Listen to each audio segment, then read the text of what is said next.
Bienvenidos a este MOOC en Estrategia y Marketing de Servicios. Como vimos en nuestra introducción, vivimos en un mundo plagado de cambios. Cambios que especialmente se caracterizan por la existencia de un consumidor tremendamente exigente, ávido de comprar experiencias, que quiere todo en el momento y que tenemos este tremendo desafío de mantenerlo siempre satisfecho.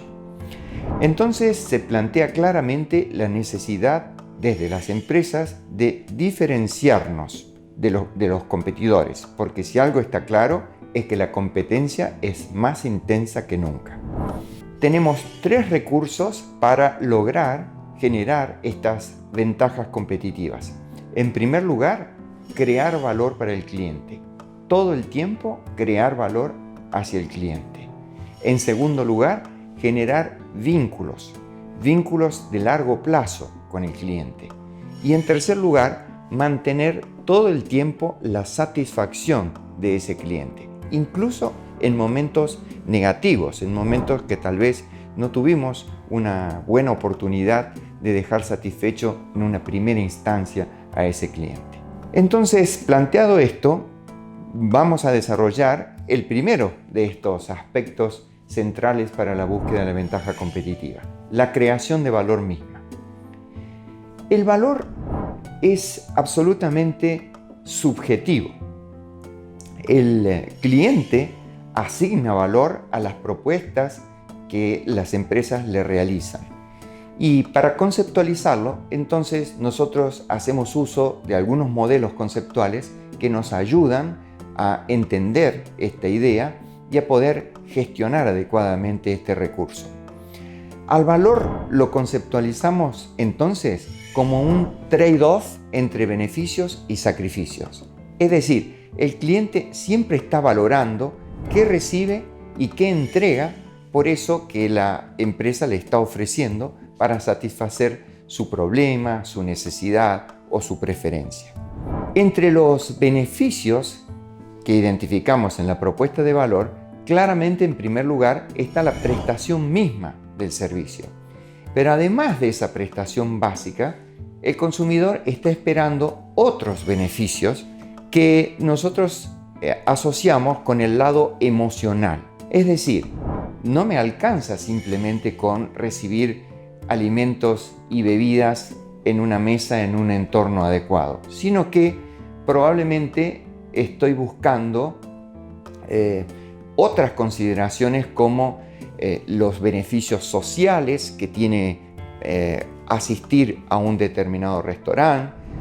De esta manera, beneficios por el lado de la prestación, beneficios por el lado de la emoción, y ahora tenemos el contrapeso, es decir, todo lo que tiene que ver con los sacrificios. El precio es el primer sacrificio, pero no el único. También están aquí las incomodidades y las inseguridades que percibe nuestro cliente al momento de contratar una determinada propuesta de valor en servicio. ¿A qué nos referimos con incomodidades? Tal vez queda claro o nos ayuda a comprender esta idea de incomodidad poner en comparación la propuesta de valor de un avión con la propuesta de valor de un tren de alta velocidad. En prestación, por el lado de los beneficios, aparentemente ambas son muy parecidas. Nos ofrecen transporte entre la ciudad A y la ciudad B. Si dejamos un momento de lado el aspecto emocional, porque ambas lo tienen, y vamos a las incomodidades como sacrificio, claramente nos damos cuenta que operan especialmente en contra del avión las incomodidades comparadas con un tren de alta velocidad. Por el lado de las inseguridades, ¿a qué nos referimos?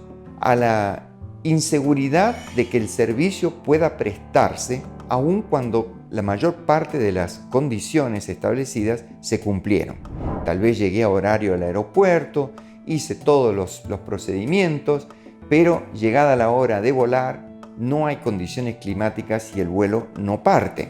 Estas comparaciones absolutamente subjetivas que hace el consumidor de las distintas componentes de la propuesta de valor, prestación, emoción, por el lado de los beneficios, precio, incomodidades e inseguridades, hacen el trade-off que nos da una evaluación de cuán valioso para el cliente resulta ese servicio en comparación a otros alternativos que podría disponer para la misma necesidad, preferencia o problema. De esta manera, entonces, tenemos cubierta un primer aspecto de esta ventaja competitiva lograda a través de este permanente desafío en servicios relativo a la creación de valor para sus clientes. El segundo, dijimos, tiene que ver con la creación de vínculos de largo plazo con nuestro cliente.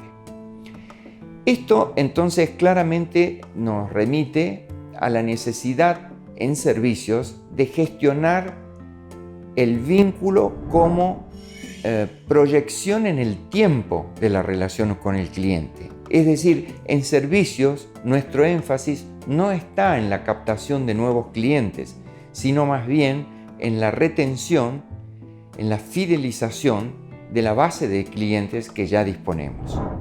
Nuestro objetivo es entonces alargar la relación y buscamos ensancharla en el sentido de sacar más provecho de esa relación. A través del vínculo de largo plazo con un cliente lograremos estabilizar nuestro flujo de ventas y obviamente un flujo más estable de ventas significa una mayor rentabilidad. Si ese vínculo de largo plazo a su vez se logra, las condiciones de confianza que se desarrollan en el vínculo cliente-empresa permiten pensar en la generación de lo que denominamos ventas cruzadas. Es decir, tal vez la relación comenzó con una caja de ahorros en un banco, pero luego el banco, con el vínculo, puede vender otros servicios.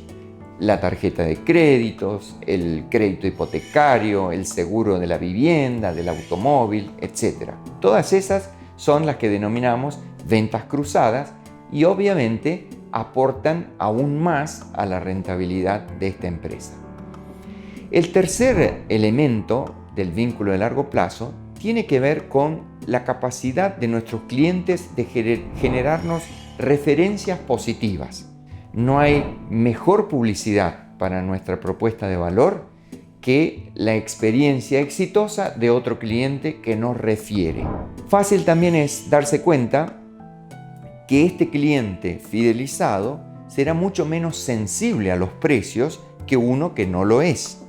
Y ese será un nuevo elemento que podremos trabajar en términos de una rentabilización de la relación muy por encima de la normal de este sector.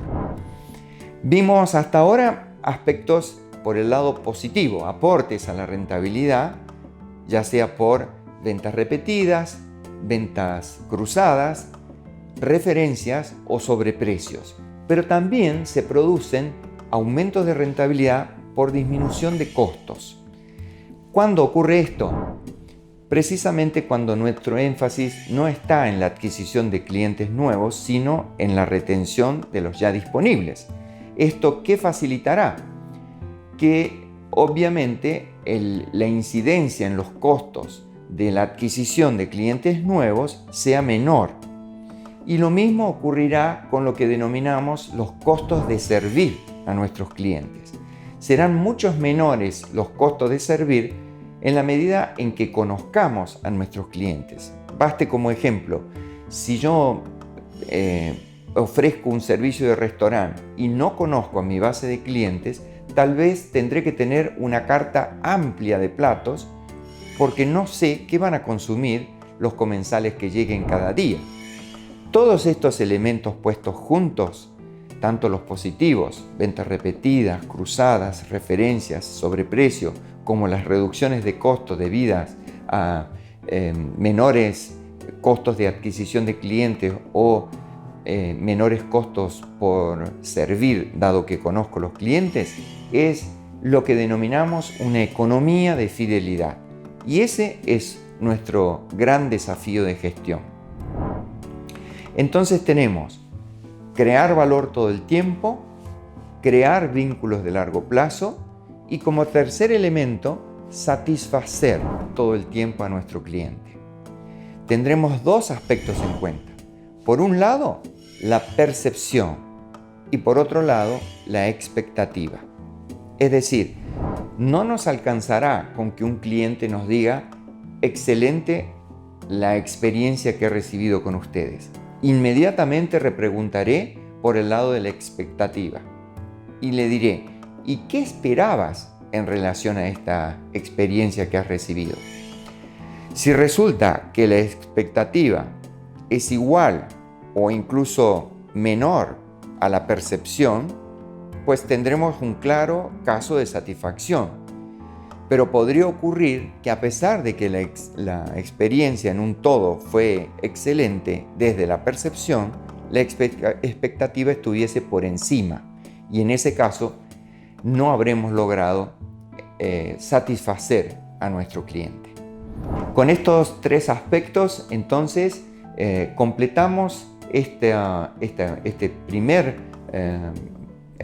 parte del MOOC destinada precisamente al desarrollo de ventajas competitivas durante la gestión del servicio.